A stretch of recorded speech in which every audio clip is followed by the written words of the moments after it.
Terre des érudits. Terre des érudits. Le podcast de l'Institut français en Haïti. Bienvenue dans Voix de l'IFH, une série de Terre des érudits, le podcast de l'Institut français en Haïti. Nous concluons aujourd'hui cette trilogie avec un troisième épisode consacré à la vocation et à l'identité de l'enseignant de français. Notre invité, Watson Louis, professeur de français. Ensemble, nous allons réfléchir à la vocation pédagogique, au rôle de médiateur culturel et aux perspectives de l'enseignement du français dans notre société. Terre des érudits. Terre des érudits. Le podcast de l'Institut français en Haïti. Bonjour Watson Lee. Bonjour, Monsieur Michel. La première question que j'ai pour vous, Monsieur Watson, on sait que généralement, il y a un fil déclencheur qui conduit vers l'enseignement du français. Alors, quel chemin intérieur, académique, vous a conduit vers cet enseignement, notamment la langue de Molière? Je dis bonjour à tous, bonjour à toutes. Merci encore, Monsieur Michel. Bonjour à vous. Je réponds au nom de Watson Louis. Je suis professeur de français, licencié en sciences de l'éducation. J'ai été également formé comme examinateur, correcteur du DELF, DALF, et examinateur du TCF et du TEF. Depuis plusieurs années, je consacre ma carrière à l'enseignement avec la conviction que l'éducation est un puissant vecteur de développement personnel, social. Je suis très heureux de participer à cet échange en vue de vous partager mon parcours, mon expérience et ma vision de l'enseignement du français en Haïti. Merci de l'invitation. Tout d'abord, j'ai fait mes études au centre Becky Dewey Center, Saint-François-de-Sales, à Cité-Soleil. Alors, une école fondée par Hands Together, une organisation caritative majeure œuvrant depuis plus de 25 ans auprès des populations les plus vulnérables en Haïti, particulièrement à Cité-Soleil. Donc, c'est là où j'ai fait mes 14 ans d'études classiques sans avoir versé un sou, car elles ont été financées par le révérend prêtre catholique américain Thomas Hagen, souvent appelé par la population de Cité-Soleil Père Tom, alors à qui aujourd'hui je dois toute ma gratitude. Alors sous les pluies de balles à Cité-Soleil, les pluies de balles mitrailleuses, je devais emprunter les chemins chaque jour pour me rendre à l'école. Et parfois, j'avais dû faire les routes à pied, à jeun, pour aller à l'école. J'avais un rêve. J'avais toujours rêvé de devenir quelqu'un d'utile pour ma communauté. À ce moment, j'avais un ami qui me conseillait beaucoup. Lui, il fréquentait le lycée national de Cité-Soleil et moi, in Together, Saint-François-de-Sales. Il s'appelle Franklin D. Roosevelt, un ami que je ne peux jamais oublier. Lui, il m'encourageait toujours d'aller à l'école. Il aimait l'école. Il me répétait sans arrêt, si aujourd'hui, à cause des tirs à répétition, on refuse d'aller à l'école, donc il viendra un jour en Haïti où il y aura les roquettes et les classes continueront encore à fonctionner. C'est pour vous dire combien il m'encourageait à prendre à cœur mes études classiques. Donc, des études, j'ai terminé en 2012. Diès, mon ami, lui, il s'oriente dans les sciences économiques. Et moi, je poursuis des études en psychopédagogie. Des études en psychopédagogie au Centre de formation d'enseignement des filles de Marie, CFEF, de 2013 à 2015, où j'ai été formé comme instituteur. Je ne m'arrêtais pas là. Je me dirigeais à la faculté des lettres et des sciences humaines de l'Université Notre-Dame d'Haïti, où j'ai décroché en 2018 une licence en sciences de l'éducation. Puis après, passionné par les langues et la pédagogie, j'ai poursuivi une formation en langue française à l'Institut français en Haïti, où je suis formé comme examinateur, correcteur du DELF, DALF, examinateur du TCF et enfin du TEF. Donc voici mon parcours. C'est cette idéologie d'être utile à la société qui m'a permis d'allier ma passion pour l'enseignement à celle de la langue française. Merci, mais aujourd'hui, tenant compte de ce long parcours que vous avez, aujourd'hui en Haïti, que signifie pour vous porter l'identité d'enseignant de français? Pour moi, donc, être enseignant de français en Haïti, c'est être un acteur, un protagoniste dans la construction du savoir.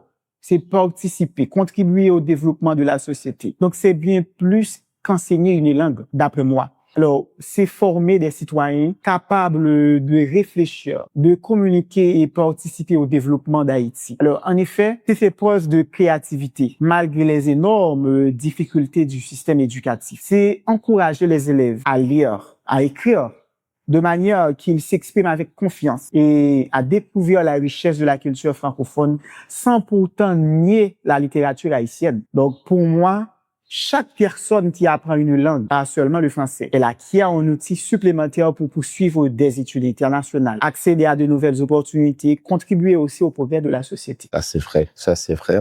Merci, Monsieur Watson. Selon vous, en quoi l'enseignement du français pourrait nourrir une citoyenneté plus ouverte, plus consciente et plus universelle? À mon avis, comment l'enseignement du français pourrait contribuer à former une citoyenneté plus ouverte, consciente à la fois? Il faut dire, l'enseignement du français forme une citoyenneté ouverte, consciente. C'est en développant l'esprit critique par l'analyse des textes, en favorisant l'empathie à travers la littérature et en renforçant la cohésion sociale par la maîtrise de la langue. De ce fait, il outille les élèves pour débattre, argumenter, comprendre le monde avec discernement. Donc là, c'est pour citer l'Académie de Versailles.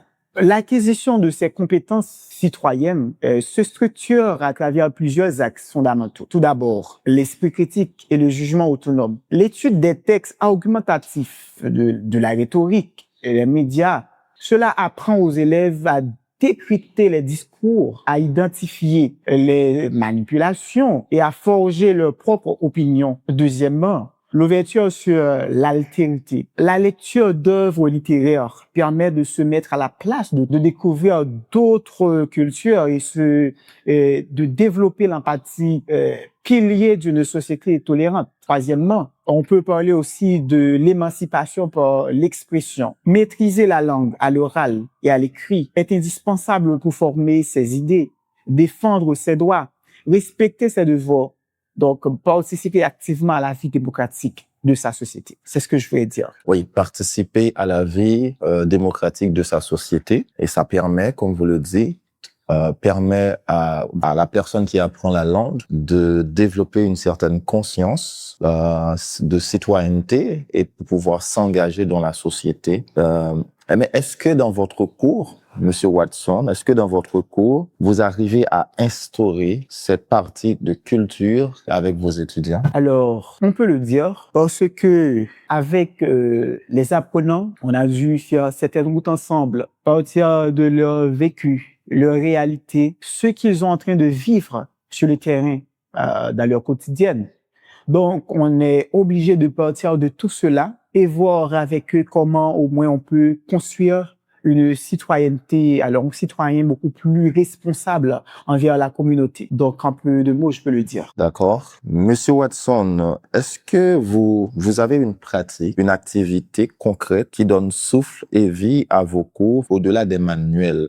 Évidemment, vous avez parlé de la question de l'empathie, de l'engagement, mais est-ce que concrètement, vous avez une pratique, une activité qui reflète cette question de citoyenneté, d'aller vers l'autre? Comme je vous ai dit tout à l'heure, j'ai fait mes études classiques. Alors, au Centre Bekidi Wine Center, c'est une école caritative qui apporte des aides à la communauté. Normalement, avant d'entrer à l'université, j'avais un groupe d'élèves que je devais accompagner, des jeunes de la communauté qui ne fréquentaient pas l'école encore. Donc, à ce moment-là, je les accompagnais, mais ils ne commençaient pas à lire. On devait quand même faire une sorte de stage avec eux avant de fréquenter la faculté. Donc, à ce moment-là, j'avais un groupe du Cité Soleil, des jeunes enfants. Donc, on était ensemble à travailler ensemble. C'est là que vraiment, je peux dire que je commence par pratiquer, par faire,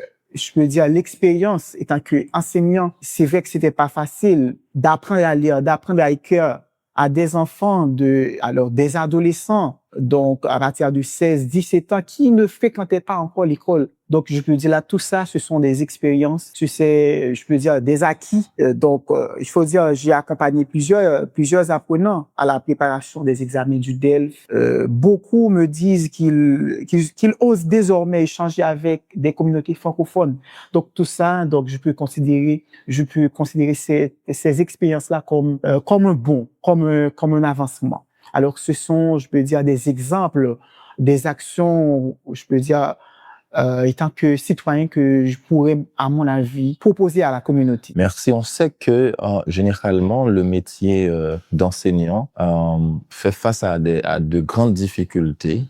Alors quel vent contraire, quel défi quotidien jalonne votre mission d'enseignant? Bon, il faut dire, ils sont beaucoup les défis, comme l'accès limité aux ressources pédagogiques. C'est pas toujours facile. Dans nos cours, quand on est en train de dispenser, eh bien, de trouver assez de matériel pédagogique afin de mieux illustrer ces démarches. On rencontre parfois aussi à des difficultés socio-économiques. Parfois, les apprenants, ils peinent à arriver en classe. À force, ils sont à pied, ils empruntent le chemin. Ils doivent marcher beaucoup de kilomètres pour se rendre à l'école à ce moment-là. Donc, ils sont arrivés en retard. Et parfois, on a déjà commencé le cours.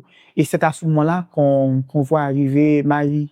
Donc, avec parfois dans son sac le matériel pédagogique, les livres. Donc, à ce moment-là, on est obligé de recourir à d'autres moyens, au moins pour encourager cette pauvre fille, eh bien, d'avoir l'apprentissage, le cours, même si c'est pas par des photocopies, au moins lui procurer du matériel afin d'être au même point que les autres élèves. Donc, je peux dire, des difficultés socio-économiques des apprenants. Il y a aussi l'instabilité du contexte national. Parfois, le manque de temps pour pratiquer régulièrement la langue avec les élèves. Malgré cela, parfois, nous faisons preuve de créativité pour maintenir un enseignement de qualité. Mais ce sont des difficultés, alors, des défis auxquels nous faisons face presque quotidiennement. Mais si nous voudrions mettre l'accent, à vos étudiants maintenant à l'IFH, à l'Institut français en Haïti, qu'est-ce qui vous garde debout malgré les obstacles qui vous poussent à continuer à transmettre le savoir à l'Institut français en Haïti notamment? Alors, merci. Il faut dire, à côté de toutes ces difficultés, on reste très optimiste. Donc, on croit donc dans un avenir meilleur. Tout ce qui me motive, ce sont les progrès de mes étudiants. Donc, les voir gagner en confiance, réussir un examen, obtenir une bourse d'études, ou trouver un emploi grâce à leurs compétences en français, je veux dire, pour nous, c'est une immense satisfaction parce que on peut dire on a gagné en autonomie. Donc, c'est cette conviction que l'éducation transforme des vies qui nourrit mon engagement à côté de toutes ces difficultés. C'est ça qui me motive, c'est ça qui me dit d'aller vers l'avant. Terre des érudits. Terre des érudits, le podcast de l'Institut français en Haïti. Quelle serait votre appréhension par rapport à cette question? Une question qui fait actualité en Haïti. Généralement, on commence à critiquer la langue française pour dire que c'est une langue coloniale. Ce n'est pas notre langue, nous les Haïtiens, alors que vous êtes prof de français. Quelle serait votre opinion par rapport à cette question? Alors, je me pose aussi la même question. Comment gérer la relation entre le français et le créole dans mes cours? Alors, c'est une question n'importe quel enseignant de français peut se poser. Pour moi, la relation entre le créole et le français dans la classe ne devrait pas être une relation concurrentielle, mais complémentaire de préférence. Donc, à mon avis, il faut considérer le créole comme une richesse, un appui à l'apprentissage du français. Parfois, je n'ose même pas comparer le créole au français. Au contraire, le créole, c'est notre langue mère. C'est la langue mère des apprenants. Donc, il faut la considérer, la langue créole, c'est-à-dire il faut considérer la langue créole comme un appui, comme un point d'appui à l'apprentissage du français. Dans ce sens, il faut expliquer les notions les plus difficiles. Utiliser la langue créole pour constituer un moyen pour aborder, pour expliquer les notions les plus complexes. Du coup, rassurer les élèves afin de favoriser leur participation à la construction de la connaissance. Le français, quant à lui, c'est l'objet de l'apprentissage. C'est ce que nous voulons faire apprendre à nos apprenants. Donc, nous devons l'utiliser progressivement dans les situations de communication afin que les apprenants puissent développer leurs compétences linguistiques. En effet, on doit adopter une approche équilibrée du français, du créole, où nous utilisons le créole pour clarifier certaines consignes ou des notions difficiles. Puis, nous devons encourager nos élèves à s'exprimer en français lors des activités orales et écrites. C'est pourquoi j'encouragerais les professeurs de français de nos jours à considérer le créole comme une richesse pédagogique, et le français comme une langue d'ouverture sur les savoirs, une langue d'ouverture sur le monde. Ici, on ne détruit pas l'identité. Donc, l'élève a une identité culturelle, ce qu'on appelle une identité linguistique. En utilisant le français comme langue, alors comme l'objet de l'apprentissage, et le créole comme le moyen de procurer, d'aider l'élève à construire cet apprentissage, on ne détruit pas l'identité linguistique de l'élève, mais on l'utilise pour asseoir l'apprentissage du français. Merci pour cette réponse, Monsieur Watson. Je vous en prie. Pour terminer cette conversation, cette causerie, je vous pose cette question, Monsieur Watson. En une phrase ou en quelques mots, quel conseil donneriez-vous aux gens qui souhaitent avoir cette identité, l'identité d'enseignant de français? Quels seraient vos conseils pour quelqu'un qui souhaite aujourd'hui en Haïti avoir l'identité d'enseignant de français? Et deuxièmement, quels conseils donneriez-vous à vos étudiants qui vous écoutent? Alors, quels conseils je devrais donner aux professeurs de français, à mes étudiants, mes apprenants qui vont m'entendre, et à d'autres partout et ailleurs? Normalement, j'encouragerais qu'on soit professeur de français ou bien qu'on soit professeur de langue, généralement, c'est de partir du vécu de l'élève, vous mettre dans leur peau, de vous dire, eh bien, comment l'élève va se voir dans telle activité. Il faut prévoir à l'avance le matériel pédagogique. Il faut pas venir improviser en classe. Donc, oui, parfois, on a besoin d'improviser, mais le fait de prendre le temps de préparer ses cours, eh bien, là, on a déjà, on s'est attendu peut-être à tout ce qui peut peut-être déranger le cours, et du coup, prévoir à l'avance des moyens à pallier à ces difficultés. Donc, c'est préparer ses cours, organiser le matériel pédagogique, et s'il le faut, anticiper la séance afin de pallier peut-être certaines dérives.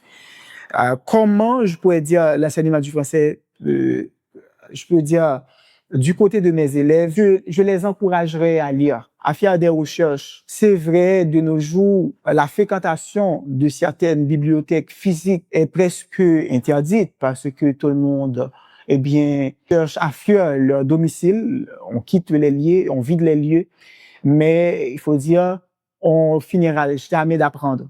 C'est pourquoi il faut au moins visiter, aller chercher dans l'Internet des bibliothèques virtuelles, de découvrir d'autres auteurs, de voir ce que Daniel Laferrière, eh bien, dire, de voir comment, par exemple, Victor Hugo, lui, il a au moins contribué au développement de sa société, même si à son époque, les choses n'étaient pas aussi faciles.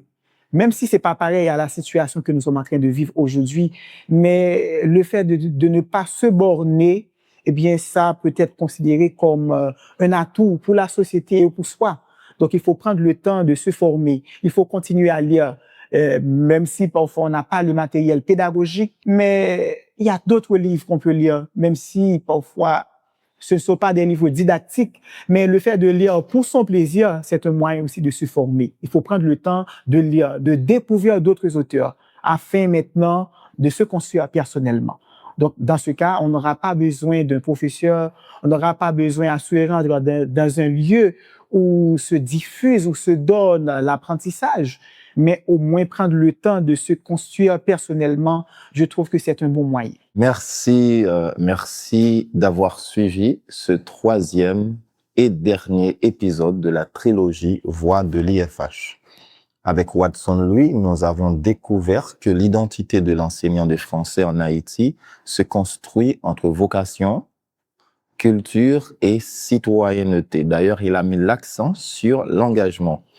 Enseigner le français, c'est transmettre une mémoire vivante et ouvrir des horizons au-delà des frontières.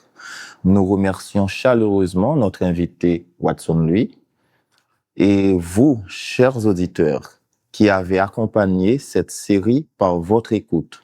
Cette trilogie se conclut, mais Voix de l'IFH continue, car enseigner et transmettre, c'est toujours croire en un avenir plus vaste. Voix de l'IFH, la mémoire vivante d'Haïti. Terre des érudits. Terre des érudits, le podcast de l'Institut français en Haïti.